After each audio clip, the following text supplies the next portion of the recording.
box every time. And this box is really special because it has nothing in it, which enables men to do seemingly brainless activities for hours on end, like watch TV. It glows. And things like fishing.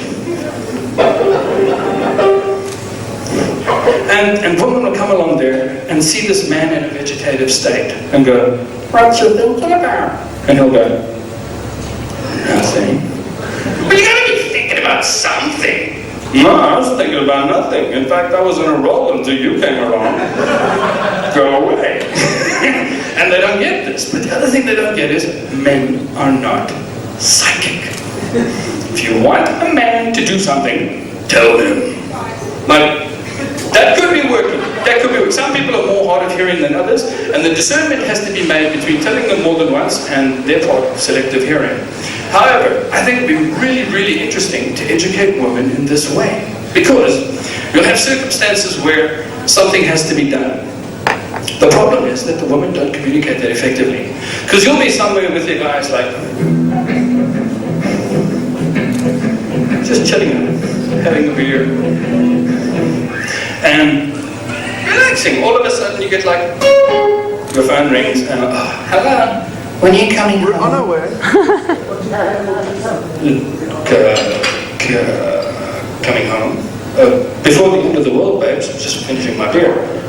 "Oh, okay." What she really means is, "Can you bring milk with you?"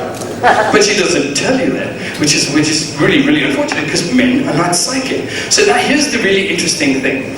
I think a lot of the troubles we have in our world as a result of men and women not communicating properly, primarily our politicians. Because our politicians have a history of doing things that involve women. Unfortunately, like, "I did not have sex with that woman." Number one, Mr. Clinton. Number two, "Listen to me, Esmeralda, she's never going to find out. Come now, listen to me. I need that stress release. You need to give me a little bit." Now, what if that were to transpire to our continent? That would be really interesting. In fact, I think my cartoon brain says that would be really funny, because think about it. As movie genres exist, the Afrikaans music industry is really going somewhere. South African film industry, not so much. But to revive it, what they could have is they could have an Afrikaans horror movie. I think that would be killer. And I think what would be really, really good about Afrikaans horror movie is the subject matter. So you'd have to have something really compelling to get people to think about it. And what if our dear glorious president, Jacob, developed a taste, like other politicians the world over have, for young Afrikaans women? Think about it. That would be an interesting movie. But like those old horror movies, like the vampire movies, like Die Bruid van Jacob. It would be really, really interesting. I can imagine that. Think about it. He was a man touring Falcon, looking for his constituent voters. She was an unassuming Afrikaans girl at a nice bar. They'd be sitting there, and Jacob would be coming in. The soundtrack would be really interesting. Kind of like Jaws, like.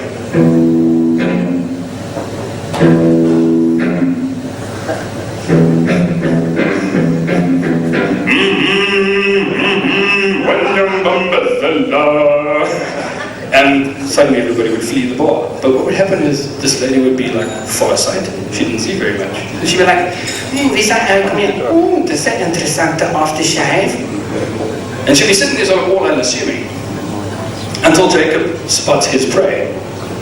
But having seen this, Jacob's already on the prowl. And he's had his personal trainer. "Listen to me, Jacob. You're not going to make any impression on this young lady unless you come to have to do another repetition. Come now, do it. Feel the burn." So having gotten all this insight from Arnold and everything, sitting in this bar, thinking, "Yeah, this will work." He's sitting there, unassuming. She's sitting there, unassuming. He notices her. She notices him. It's like,